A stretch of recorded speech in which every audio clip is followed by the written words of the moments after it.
Hi, and welcome to Ones and Tooze, FP's economics podcast. Every week we take a couple of data points and we use them to try to explain the world. I'm Cameron Abadi, FP's deputy editor with you in Berlin, Germany. As always, Adam Tooze, FP's economics columnist and Columbia University professor, is with us this time in Delhi. We're been tracking you around the world. Last week Australia, this week India. Hi, Adam. Hi, Cam. So, before anything, actually, I wanted to let everyone know about a live show that we are planning. I've mentioned this before, but wanted to do it again. So, the live recording of Ones and Twos is going to be in front of an audience in New York City in just a few weeks. So, this is the first time we're doing any kind of event like this. And look, we're both really excited about it, and we'd love to see some of our listeners there in person. The event takes place on October 25th. You can find info on how to get tickets in our episode notes. And look, even if you're not in New York, you can still get tickets for a live stream that's going to be happening. So you can tune in from wherever you are in the world. Okay, back to the regular scheduling here. So the second half of the show, we're going to be talking about India, appropriately enough, since Adam is there. But first, we wanted to cover the story that's probably on everyone's minds. The data point here is 500 billion. That is the amount of money measured in US dollars that British financial markets have lost just in the 3 weeks since Elizabeth Truss became Prime Minister. Britain's new Prime Minister, Liz Truss, is either a brave genius defying all these financial bulls, financiers and big money men, or she's just destroyed the British economy just 3 weeks after taking over from Boris Johnson. A lot of the turmoil has been concentrated in just the past week when Truss's Chancellor of the Exchequer, that's basically her finance minister, announced the details of the new government's budget plans. The centerpiece there was a major tax cut for the country's highest earners, and then all sorts of panic ensued. The pound, Britain's currency, fell in value to historic lows, while at the same time the interest rate on government debt increased. The Bank of England was forced into emergency action to purchase government bonds. The International Monetary Fund warned that Truss's plans were irresponsible. Commentators all over the world were speculating on whether this could be an international crisis of some kind. The comparisons are bleak. The predictions dark. The economy set to plunge into a decline of historic proportions. It's easy to get lost in the details, and they're all very fast moving, but yeah, we thought we could zoom out to understand the broader stakes of what's going on here. So, Adam, first, in terms of the personalities involved, is it fair to refer to Liz Truss and her finance minister, Kwasi Kwarteng, as economic ideologues? I know that Kwarteng in particular has academic training as an economic historian. I mean, how would you characterize his historical work, and how does that square with the economic program that they've unveiled here? Yeah, I think Truss and Kwarteng belong to the wing of the Tory party that does believe in the need to revive the party's ideological muscles, if you like, to adopt a less pragmatic, more ideas-driven, visionary kind of approach to politics, essentially to revive the Thatcherite agenda of the 1980s. I think that's the core idea, to be less compromising. Truss is on record as saying, she doesn't care whether she's popular or not, to really drive what they see as a transformational vision of Britain. So to that extent, yes, ideologues in the neutral sense, right? So the politics of ideas. And yeah, Kwarteng was at Cambridge when I was there as a student. I've kind of been racking my brains as to whether or not I may have taught him. Not as a graduate student for sure, because he's an early modernist, but as a undergraduate economic historian interested in economics. Kwarteng isn't, I think, a technical economic historian. He's more a historian of ideas. He worked with Istvan Hont, the famous historian of political thought. So I think that's where he comes from. Probably more revealing about his politics of money is a book that he wrote called War and Gold. He might be the closest thing that Britain has to a gold bug in politics, in the sense that he believes that gold-backed currencies constrain politics in the way that fiat money doesn't, right? Because gold-backed currencies constrain the amount of money printing you can do, to put it crudely. And so, periods of peace go hand in hand with periods of stable money, and periods of war associated with instability. So in all of these ways, he's a man of ideas. He's published several books. And so, yes, I think there's a program here. I think it's fair to say. I mean, otherwise you think they might have flinched at this point, but they seem pretty committed to their vision. Well, you're leaving yourself vulnerable to take the blame if you're saying you might have taught him here. So, probably Oh God, I taught all sorts of probably people. better if you did not have him in class. So yeah, I mean, in general here, in addition to being this acute crisis for Britain, I'm curious if this week's events represent kind of a broader paradigm shift that's underway in how international financial markets work.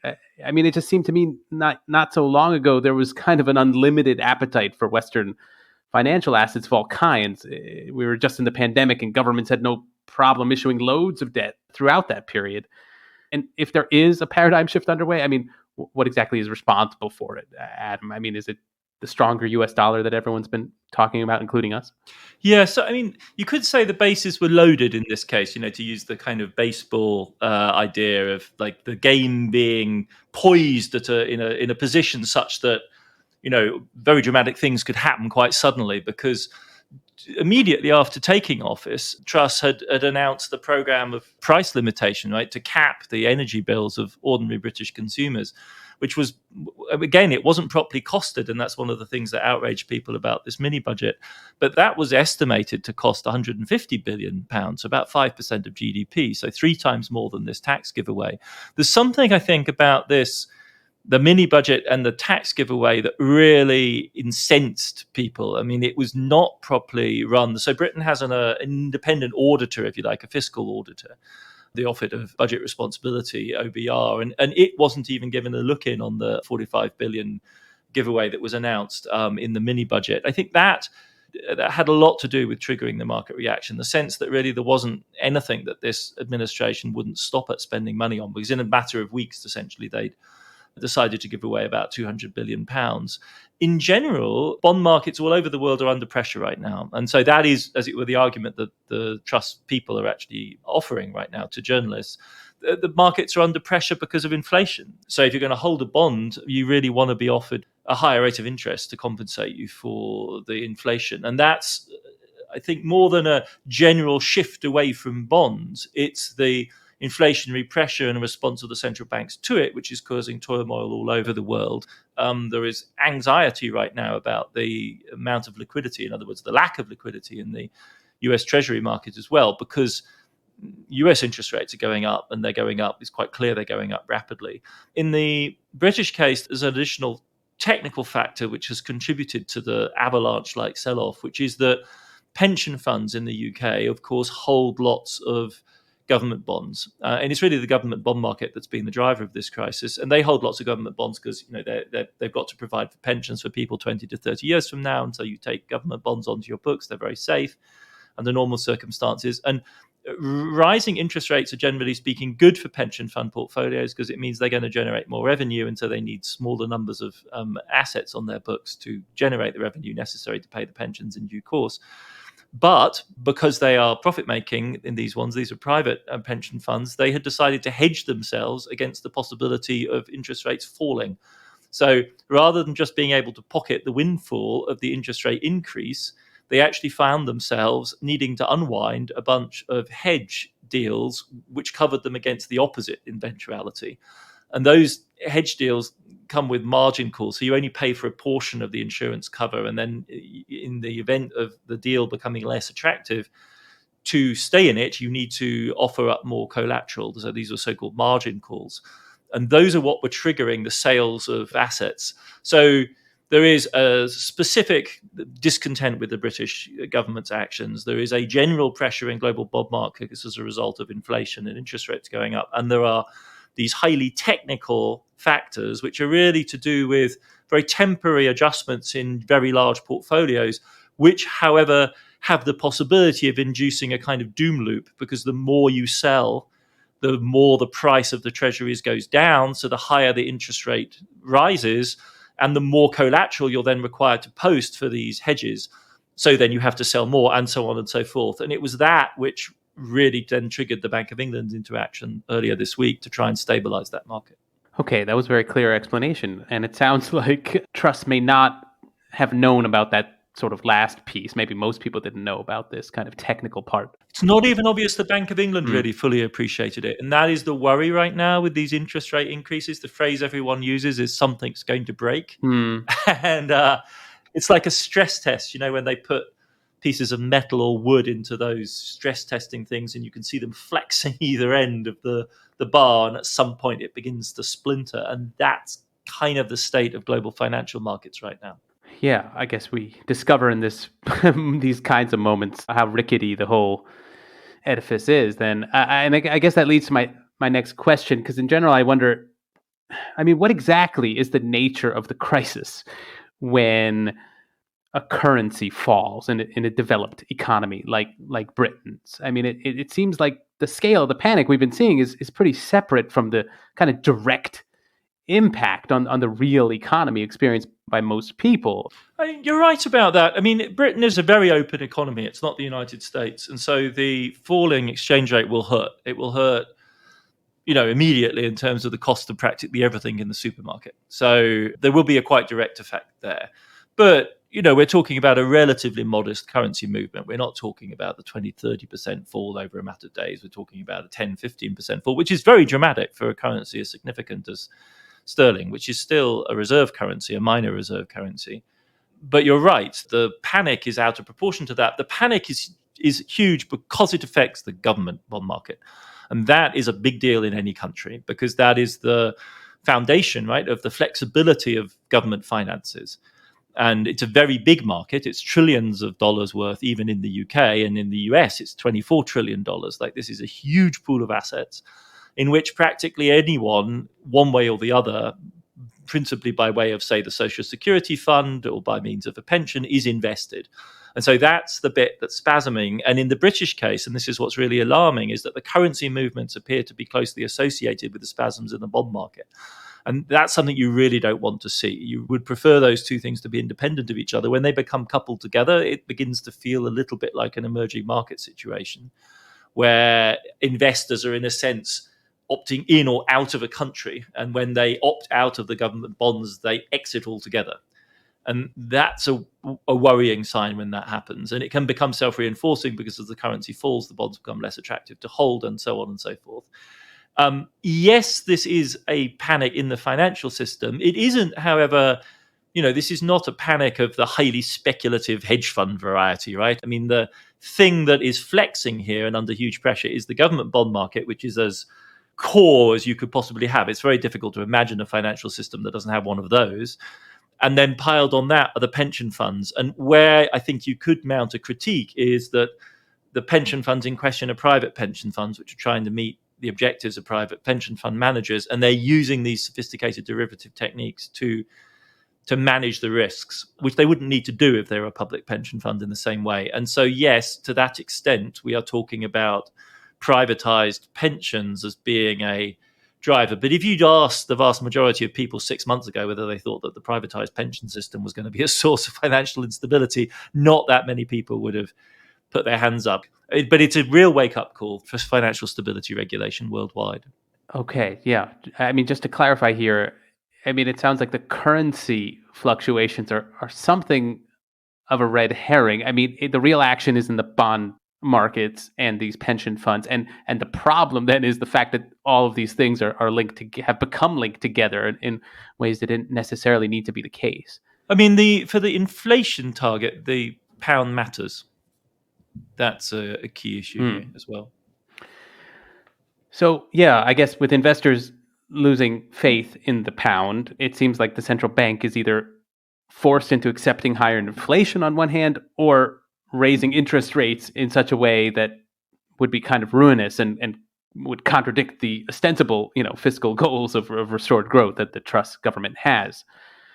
So yeah, when you have those two kinds of choices, what should the central bank be doing in this kind of situation?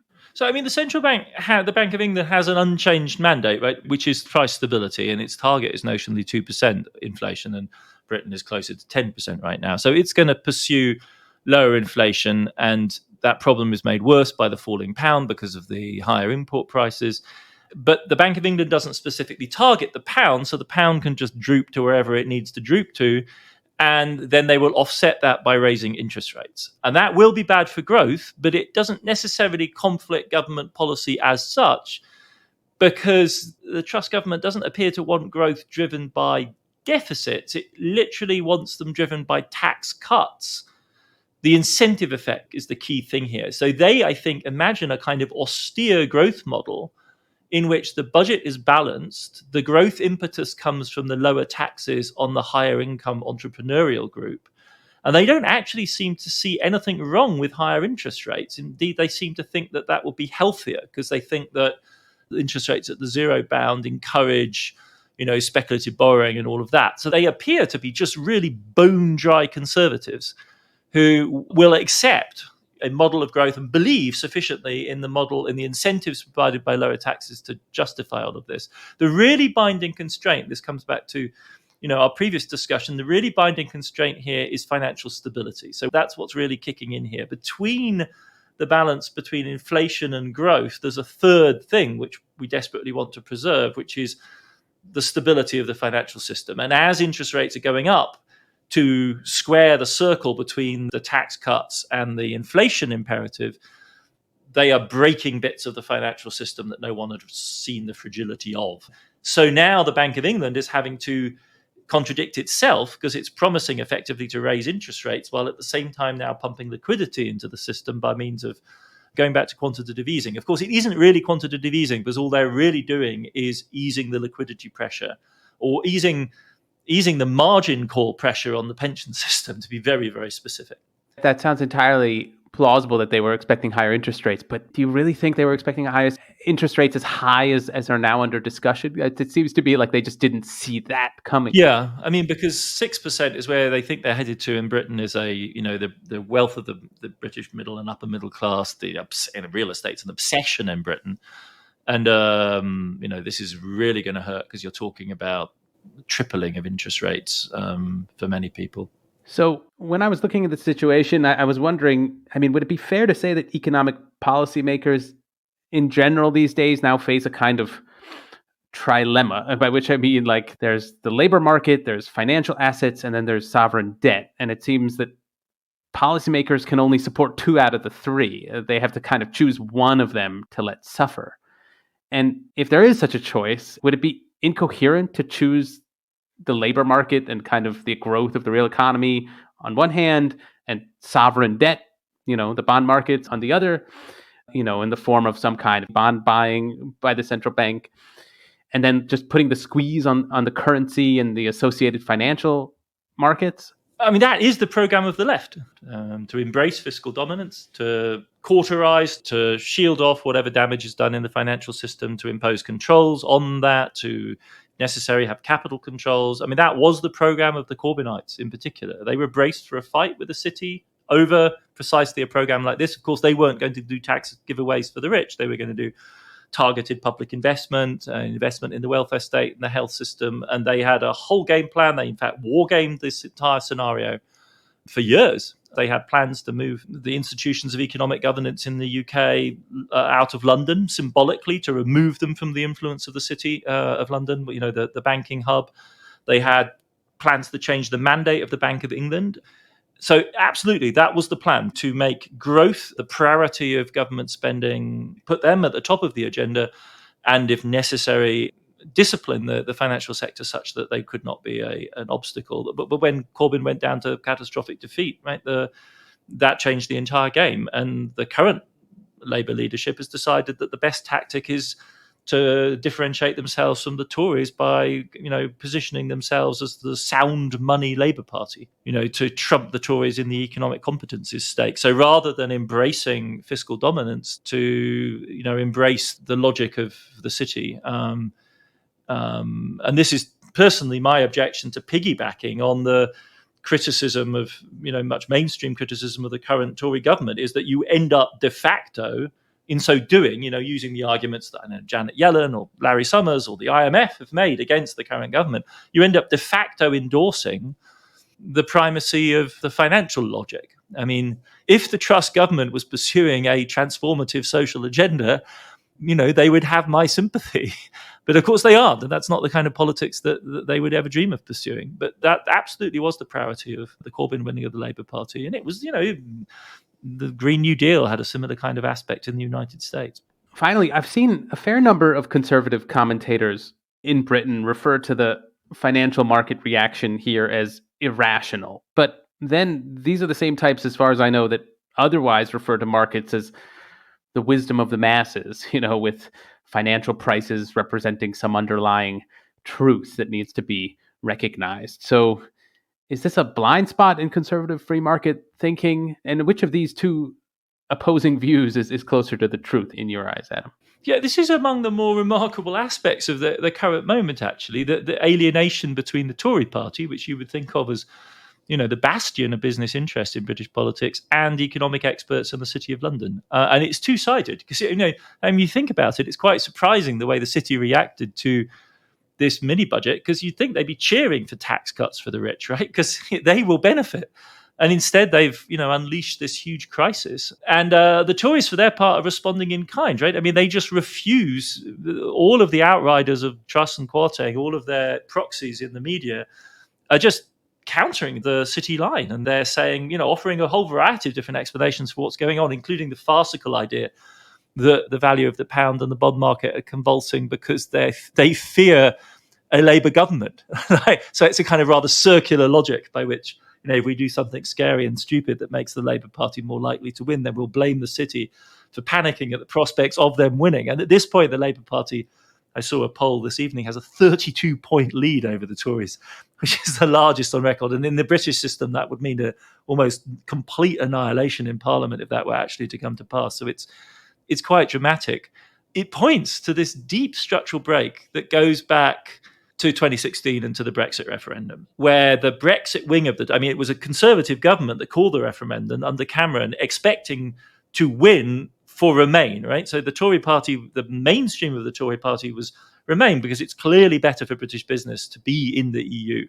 And around the Prime Minister and the Liberal Party and the Labour Party, who all campaigned together for Remain, there was a mobilization of both global and national, expert opinion in favor of staying within the EU.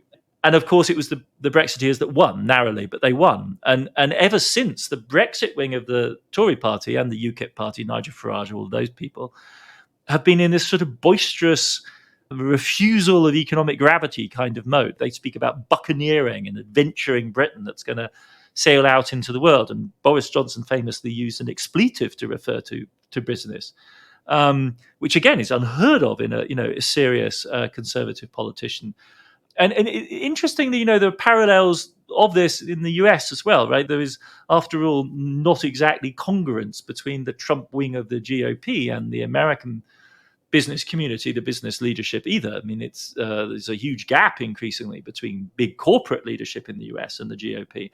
So this is a structural feature of modern politics. A populist right is unaligned with business. The striking thing about Truss and Kwarteng is you wouldn't necessarily think of them as simply populists, because they're kind of elite conservatives. So it's really strange. It's not so much populism, I think, as a kind of cosplay Thatcherism. And the city's just calling their bluff and saying, look, we're not kidding around. This is not a pantomime. If you do this, it will not actually add up. And we cannot at that level, we can't hold the pound, and we can't hold the US Treasury paper at the kind of interest rates you're offering. Wake up, smell the coffee, get real. So it's a very weird, slightly spooky configuration in which the political pieces no longer align with the social interests in the way that you might once have thought they would. Got it. Yeah. I mean, I'm surprised because, most of the financial commentary doesn't seem to take this next step that you're taking, which is, it almost seems that this set of policies is the only way to make sense of Brexit. In other words, this is almost like the logical kind of if you're going to do Brexit, you might as well go and do this then at this point, because otherwise, what was the point of Brexit? Yeah, because otherwise the sensible thing to do after Brexit is to unwind Brexit as quietly as you possibly can. Sure. Right? And just settle for some lesser version of EU membership. And I think that's right. I mean, I think these people actually want to kind of live the dream. Either this or the Corbyn variety. I mean, it seems like those are the coherent responses. If you're going to do Brexit, you might as well either go Truss or Corbyn. But we do need to leave it there for now. If this blows up, we'll be talking about it again, I'm sure. But anyway, we'll be right back to talk about India.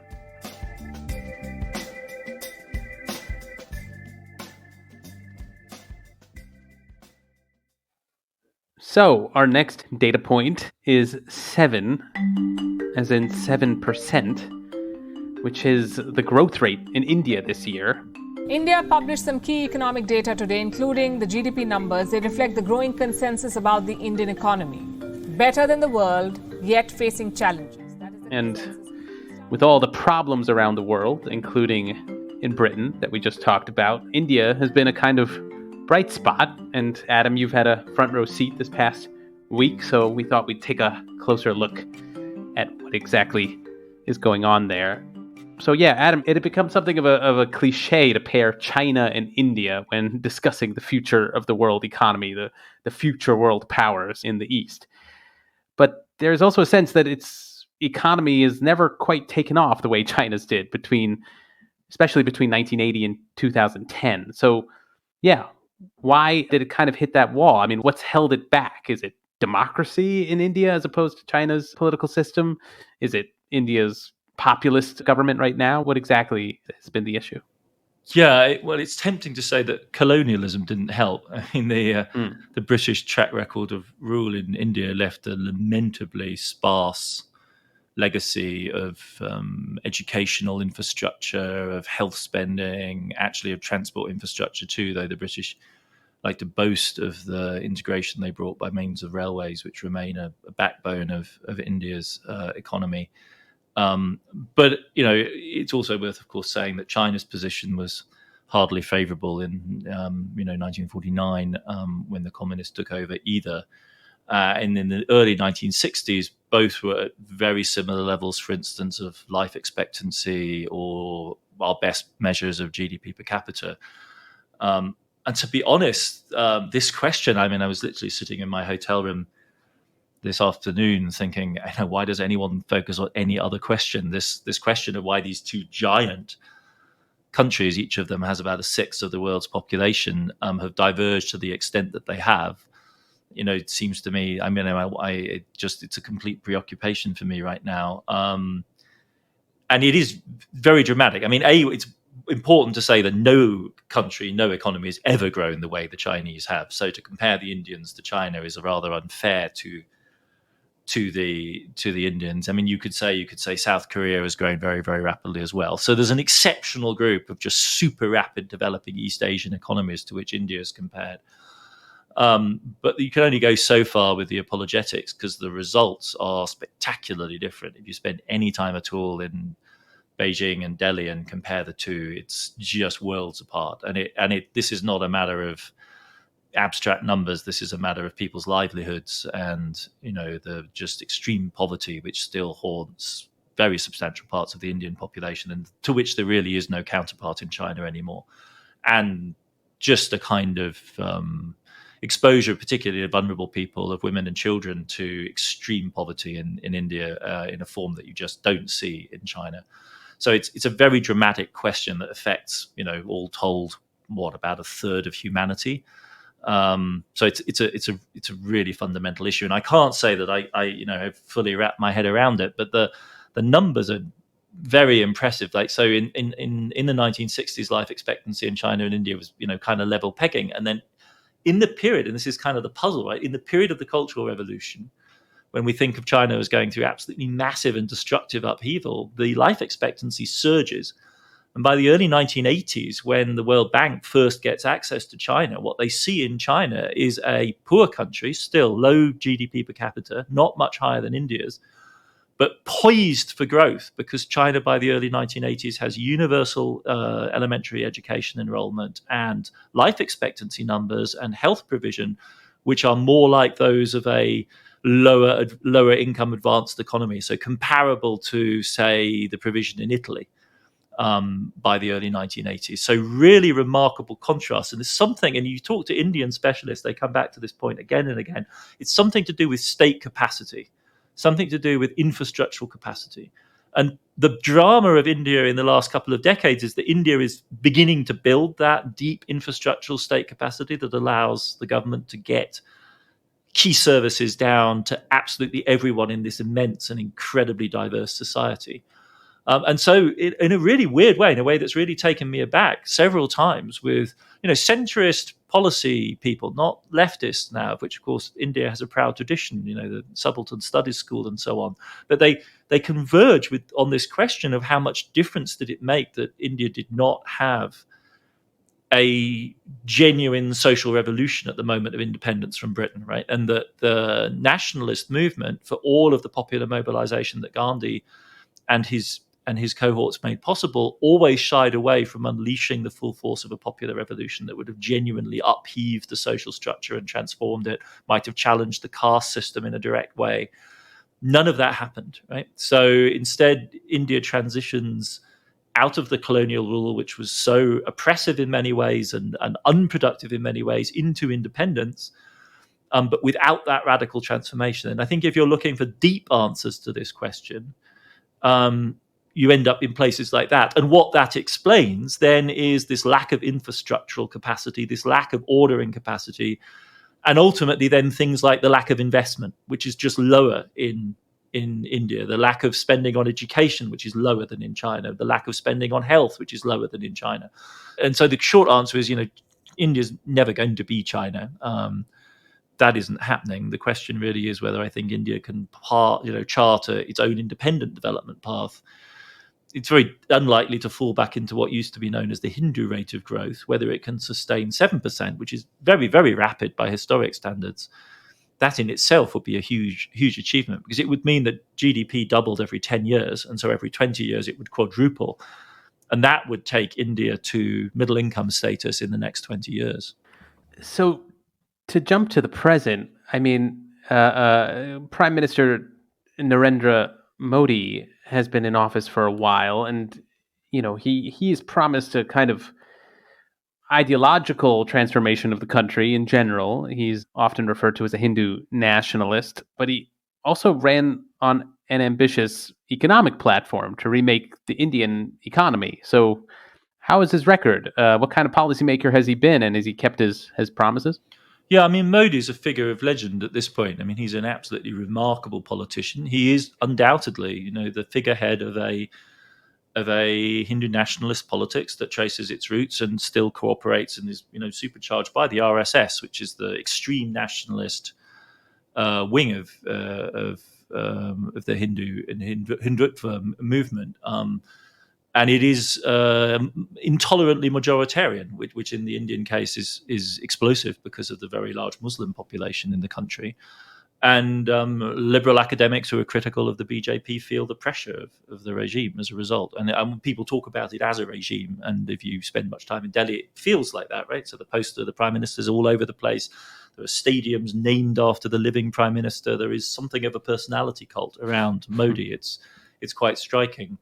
And I think there's two sides to maybe three sides to policy, right? There are the complex, high-level reforms which the government has pushed through, at the level, for instance, of opening the markets up to foreign investment in various ways, of trying to pass factor market reforms so as to enable more buying and selling of lands and deregulating labor.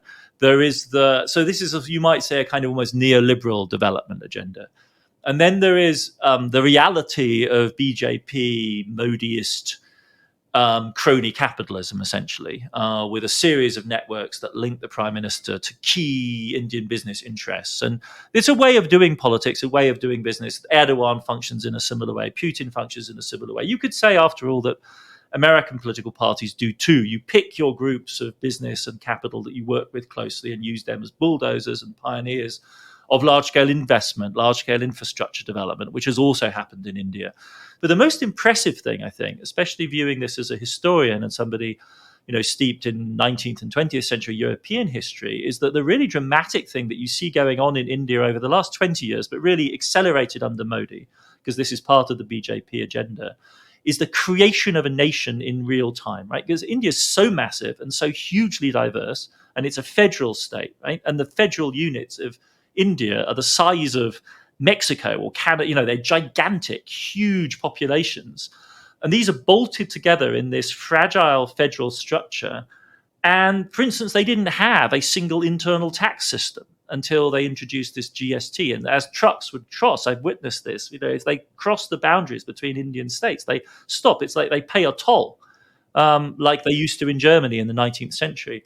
And so in the last 10 to 15 years, what Delhi has begun to do is to roll out a truly comprehensive set of national programs which tie ordinary Indians, hundreds of millions of peasants, into a national identification system, the national financial system, the national cell phone system. Then you can pile all those three things together. They've got this highly advanced electronic identification system. Link that to people's cell phones, which practically there's like 1.2 billion cell phone licenses in India. So practically everyone has access to one. And all of a sudden, you've got the mechanism for delivering welfare payments to literally everybody in India at the flick of a switch. And I've met the bureaucrats who do this, and it's an incredibly impressive, electronically based welfare system. On the one hand, and then you've also got a campaign for clean water or a campaign for indoor toilets so that there should be no more outdoor defecation in India, which was one of the curses of urban life in India until recently. Or you should have national electrification. So aside from the sort of tidy-minded neoliberal reforms and the cronyism, there's also this much more kind of foundational effort to fully integrate all Indians into the national economy and national society. And that's what really gives Modi and the BJP their heft. It also raises the question of whether those who are not Hindu are getting left behind in some way. I don't know if that's legible in the data either. It's not just legible in the data. It's eerie for a European to take a take a tuk-tuk ride round Delhi, and your tuk-tuk driver will literally point out that's where Muslims live. And he'll point to, what to my eyes looks like an overcrowded ghetto, buildings piled 6, 7, 8 stories high. Now, of course, there's a lot of informal building in Delhi altogether. So your imagination gets, a little supercharged at the site, but everyone in this town knows where the lines of segregation are drawn, and it's increasing. And the Muslims live in those sectors because it's increasingly difficult for them to get rental accommodation in the city. Landlords will not let to people with Muslim family names. So, to look at the composition of the economy a bit more specifically, where does manufacturing fit into the scheme of things for India's economy? I know the label "Made in India" doesn't kind of strike a chord as much as "Made in China" does. So did India just kind of miss the boat when it comes to manufacturing, or did it end up just jumping straight to services? This is a crucial question when you do the India-China comparison. So, the bulk of labor, when we start the comparison in the 60s, 70s, 80s, is in agriculture. And China has a head start there in terms of use of fertilizer and investment and everything else.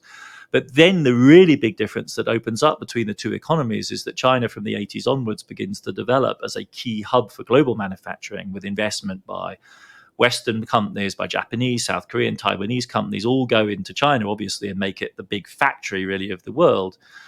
And A, you could say India doesn't do that, or B, and much more forcefully, you could say because China does it, right? It occupies the space that India could have been in. And India misses the opportunity as globalization really begins in earnest in its modern form in the 1990s to be in that space. India at that point is coming out of its financial crisis of 1991, is liberalizing rapidly, but is well behind China at that point, and misses the chance. But the sector which workers went into, overwhelmingly migrant male workers, was construction. So as the city population of India has boomed, all of the extra population really in the last decades has ended up agglomerating in the cities. And as in China, that has required a huge construction process. It doesn't track the headlines the way the Chinese urbanization does. But this has been a massive source of employment for rural to urban migrants in India. The real contrast that hurts, and people don't really enjoy it when you bring it up, is Bangladesh. Because as China has developed, China is no longer a low-cost manufacturing hub, right? China is now a medium to high-cost manufacturing hub. It only really competes in the world now, like Europe does or the US, on the basis of productivity and wages, which make a favorable combination still for many sectors in China. But in the garment industry and textiles, they don't anymore. And so the question really is, as China developed, who moved into the slots beneath? Vietnam is one country which has very effectively moved into that space. And Bangladesh has. And Bangladesh now is, a world leader in textiles and in garment production in particular. And that, of course, is India's close neighbor, is culturally proximate, as formerly part of the British Empire of India, and separated by way of Pakistan and then the partition of Pakistan. Right? Bangladesh is very close to India in every sense of the word. The question is really nagging as to why that didn't happen in India. And the answers seem to be to do with regulation, that it was just easier to build bigger businesses, to employ labor, particularly female labor, in Bangladesh. Bangladesh is overwhelmingly Muslim. Women work much more outside the home in India as well than Hindu women do. But in Bangladesh, the mobilization of female labor has been much easier. Yeah, I mean, to look at the economy from a very different perspective, I wanted to finish by asking about the remarkable number of CEOs of major international companies that are run by Indians and Indian immigrants. I mean, what, if anything, exactly accounts for that success at corporate leadership? And is it telling in some way that these CEOs tend not to be the founders of the companies that they're leading, and that these companies are often not in India themselves? Yeah, so by one list I found online, it was Google, Microsoft, Adobe, Twitter, IBM, Chanel, Bata, and the list goes on. I mean, it is an incredible list. I mean, it has, certain obvious common denominators. Tech features very high, prominently there. All told, apparently 60 of the CEOs of the Fortune 500 companies are of Indian origin. So first of all, you think, wow, that's a lot. And then you think, well, how many Indians are there? And like 1/6 of humanity is Indian. So, that's broadly 1/6 of the CEOs of the Fortune 500 companies. So, I mean, wake up, smell the coffee. This is the world, right? The other 60 ought to be Chinese. And then the rest would be the rest, right? I mean, so there are just a lot of Indians. And their education system at the elite level is absolutely competitive with anywhere in the world, right? I mean, perhaps not the universities in India itself, but they have a pipeline of people who then make it out into the absolutely top tier of the Western universities, which are the entry tickets to those kind of jobs. And they have huge, one would have to say cultures, right? Of in math, for instance, in mathematics. I mean, the Indians have a claim to have invented it, right? Maths, in the form that we know it. Certainly, that Western Asian combination of India and the Arab world between them invented it. And so, yeah, we shouldn't. I don't think we should be surprised. I think we should see this, like the story of the rise of Asia in general, as more like a readjustment of the world to the reality of the huge preponderance of these giant Asian societies in the human story. This is what the world should look like generally. I mean, the fact that these are American companies is testament to the openness of American society to talent. I don't think there's no doubt about that. It's not as though European companies, for instance, have that same sort of share. And it's a sign of just the extremely, high performance and the educational values of that migrant population. So essentially, you could think of this group, this elite group, as just part of that kind of, cosmopolitan melting pot that's created by the elite Anglophone university system and college system, and the ecosystems of tech in particular, which have, dug such deep roots in India. The Anglophone part of that seems to me pretty critical because, obviously China doesn't have that advantage, and maybe that accounts for part of the reason we don't see as many Chinese CEOs in the US or elsewhere in the West. But in any case, we do need to leave it here for now. I do want to thank Ravi Agrawal, FP's editor-in-chief, for some of his pointers on some of these questions as I was getting ready for this. But we will leave it there for now. Ones and Tooze is written and edited by me, Cameron Abadi, along with Adam Tooze. It is produced by Laura Rossbrow Tellum and Rob Sachs. Our social media manager is Claudia Tatey. The executive editor of FP Podcasts is Dan Efron. This show is made possible through the support of foreign policy readers. If you're interested not just in Adam Tooze, but news and analysis from around the world, consider subscribing. Ones and Tooze listeners even get a 15% discount. Just go to foreignpolicy.com/subscribe and use the promo code TOOZE at checkout. That is TOOZE. And listeners, as always, we love hearing your feedback. You can send us voice messages on the Ones and Tooze homepage on foreignpolicy.com, or you can email us, podcasts@foreignpolicy.com, or tweet us. That's at Ones and Tooze Pod. Thanks very much for listening, and we will see you back in your feed next week.